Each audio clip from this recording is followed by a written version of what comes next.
Kamaru Usman wants to reclaim the welterweight title, vacate it, and then move up to 185 to rematch Khamzat Chimaev for the middleweight title. He still wants to become a double champion before he retires. As part of my career, the dream scenario is next fight, win the welterweight title. Yeah. Vacate, win the middleweight title, retire. Yeah, just boom, boom, 1, 2, and then me done. Because you can't top that. It's like, what else do I want after that? Tom Aspinall discusses his upcoming heavyweight title defense against Ciryl Gane at UFC 321 later this month. He explains how Gane brings a whole new challenge that he's never faced before. No, I think this is just another fight for me. Sick. Okay. I don't like to put that kind of pressure on myself. It's just like, I got to fight, I got an opponent, we got to work towards that. Cyryl's like really good as well, so he's sick. He's good, and I think he brings a whole new challenge that I've not really had before. The same that I have with him. He's just like, his style is different to a lot of heavyweights. He moves really well. Yeah. He's nimble. He's super fit, super athletic. I think we're both going to be in a stage where I think to get to him, we both need to be pretty exhausted. Yeah. Oh, okay, yeah. And that's not something that I've really had to deal with too much before. A lot of heavyweights quite slow and ploddy. He isn't like that at all. So I think we both need to, I need to be super, super fit, and I need to get to a stage where both of us are slowed down a little bit before I get to it. Which I like it. New challenge. I love it. Mateusz Gamrot's coach Mike Brown released a statement on the loss to Charles Oliveira. He posted this photo to his Instagram. In the caption, he wrote, "We win together, we lose together. I'm truly heartbroken for my friend Mateusz Gamrot, but I always admire his courageousness. Gamrot is not afraid of big challenges and taking big risks. He landed in Florida 3 weeks ago to start his training camp for a UFC headliner scheduled on November 8th. His second day in America, he heard the news of Fiziev pulling out of his fight with Charles Oliveira. So like the soldier wanting to go to battle, he campaigned hard for the opportunity to fight the Brazilian legend.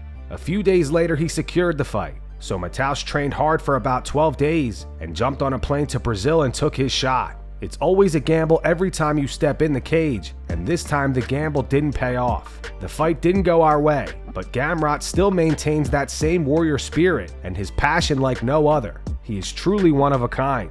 I think the fans have great respect for his willingness to fight anywhere under any circumstance. In 30 professional fights, this was the first time he was ever finished. When you are fighting the absolute best fighters on planet Earth, this is a possibility and bound to happen eventually. Charles himself is a legend and former champion, yet he too has stumbled in the past. My point is, I still believe in Mateusz and I still believe he can be champion one day. It was a tough loss and hard pill to swallow, but all we can do at this point is get better. We can always get better. Mateusz Gamrot released a statement himself today regarding the loss to Charles Oliveira. He posted this photo to his Instagram. In the caption, he wrote, "The wolf could not weather the storm. The wind was too strong, the lightning was too close, and the ground beneath my feet was shaking like a heart. He's down, not because of lack of courage, but because of the weight of everything that heaven carried. But even then, he didn't go back. He didn't quit. He didn't fold. He did not quit. He raised his head to the black clouds, and with a strained look with tears in his eyes, he said it ain't over yet. Because although the storm stopped his step, it could not break his path. Deep in the heart, the flame is still burning, and it is the one who guides it further, through the wind, through the night, through the uncertainty. The wolf did not go through the storm, but the storm did not break him either." Islam Makhachev was hanging out with radio host Chris Fade and put him in a rear naked choke. He begged Islam not to put him to sleep. Do not put me to sleep. Hey sir, can you fix Chris's neck please? He's had problems, can you fix for him? Which one? This side. Put him to sleep, put him to sleep. Oh my God. He's so good at put him to sleep. Fade away.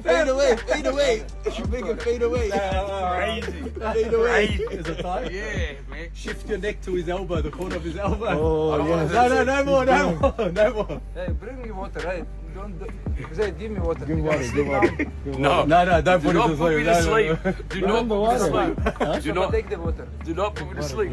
No, do not put me to sleep. I'll give it to you. I can't, but do not put me to sleep. So I put them in the face, okay?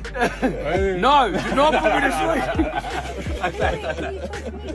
No, he's not choking you either. Alexander Volkanovski and Jack Della Maddalena were in attendance for WWE RAW in Australia and got big pops from the crowd.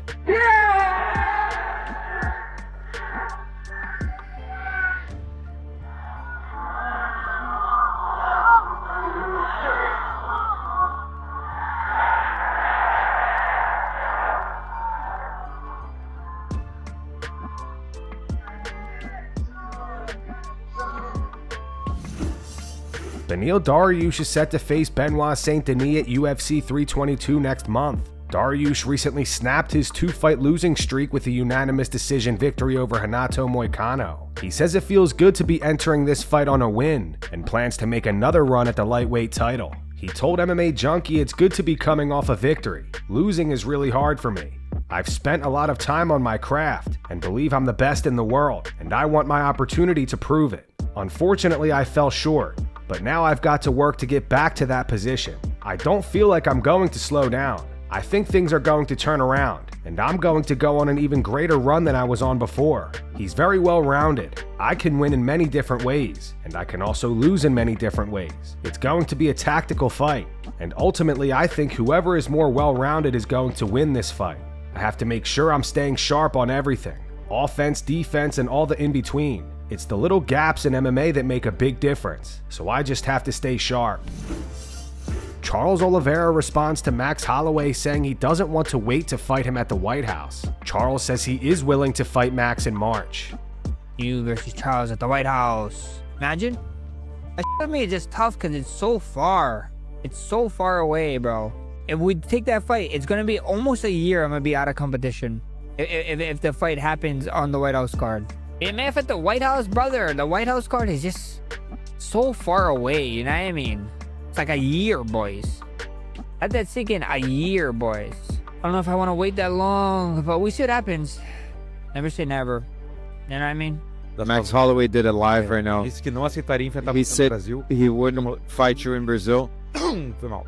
Uma luta que interessa a ele, but it's a fight that mas interests him, teria que ter nos termos dele. but it would be in his terms. Na realidade, os termos dele é o mesmo termo do UFC. Não importa se His pode terms ficar are the no same Rio, as the UFC. It can be in his house. em qualquer lugar do mundo. If it's not in Brazil, it can be anywhere in the world. O UFC fará He evento na doesn't Bahia. think that the UFC will do an event in Hawaii, and he doesn't want to wait for the White House. Mas ele citou a data de março. But he mentioned March, Mas que interessa pra ele, você which funcionaria. would be a Pra good mim tá perfeito, date for him. por que não? It's Eu posso perfect. pro Havaí. It's a perfect fight. Seria top conhecer. It would be awesome to see Hawaii. Aljamain Sterling thinks even if Umar Nurmagomedov defeats Mario Bautista at UFC 321, he will still need one more win to make a case for another bantamweight title shot. He got elevated to a title shot opportunity. It was a close fight. He came short. He fought one top 5 guy in Corey Sandhagen. Looked good. Nothing like overly impressive, but looked good. Won the fight pretty convincingly, but nothing like that was super standout-ish, right? And I think most people would agree with that. But it was a solid win over a credible guy. His only top 5 win. Now he's fighting another top guy in Mario Bautista, who's on, I believe, a 6-fight win streak. And I think if Mario wins, he has a case. He has a long winning streak. He beat a former Bellator champion, multiple time defending Bellator champion in Patchy Mix. Although Patchy just lost to a debut guy in a split decision, still a close fight, but he was still a former champion, kind of like Pitbull. It's tough. But I think if Umar wins, I think he should fight one more. Yeah. And then I'll be like, yo, whoever, and even if Merab wasn't the champ, I would still say the same thing. Yeah. I like to see guys at least beat 1 or 2 guys, even though he did beat one guy, Corey Sandhagen. He got the title shot already. So now he should have to win at least 2 fights to get back to a title shot opportunity. Otherwise, you have a log jam at the top with the same guys fighting the same guys over and over and over. That's like how lightweight was a few years ago. Yeah, and that's how bantamweight was a few years ago. TJ Dillashaw, Uriah Faber, Dominic Cruz, and then finally Cody Garbrandt entered the conversation, and then it got back to TJ Dillashaw all over again. Yeah. And then Dominic Cruz. You know what I mean? So it's just like, let's shake things up a little bit. No bias whatsoever. I just would like to see some type of credibility in the building of the fight, in the matchup, something you could get excited about. It's like, yeah, I know these guys are tough already, but I'm not excited for a rematch almost immediately after one win. No.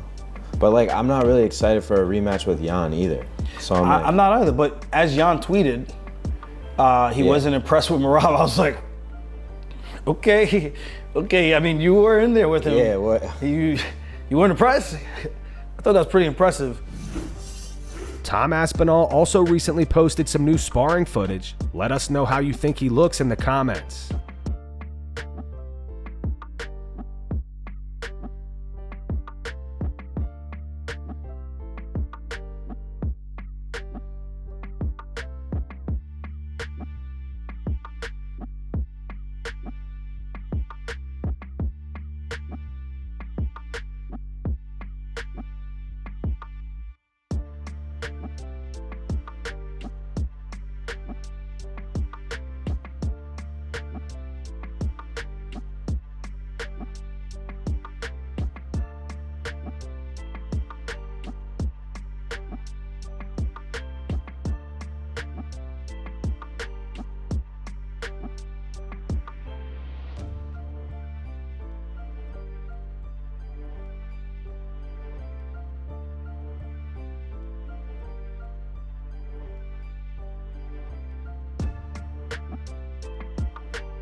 Dana White shut down rumors about Alex Pereira fighting John Jones at the White House. Dana left a comment on an MMA Instagram account that appeared to be insinuating that the fight was in the works. He said, "We have not talked about one fight for the White House and will not until February. So anything you hear before then is total bull."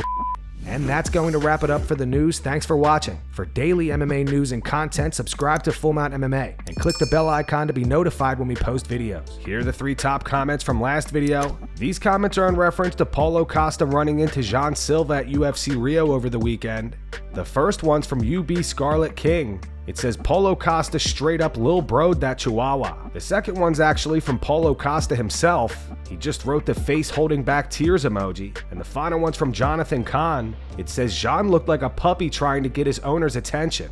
Love how chill Paulo is. Those were the 3 top comments from last video. If you want to be featured in the next one, all you have to do is comment down below. And if you missed yesterday's news, click the video on screen right now to get caught up.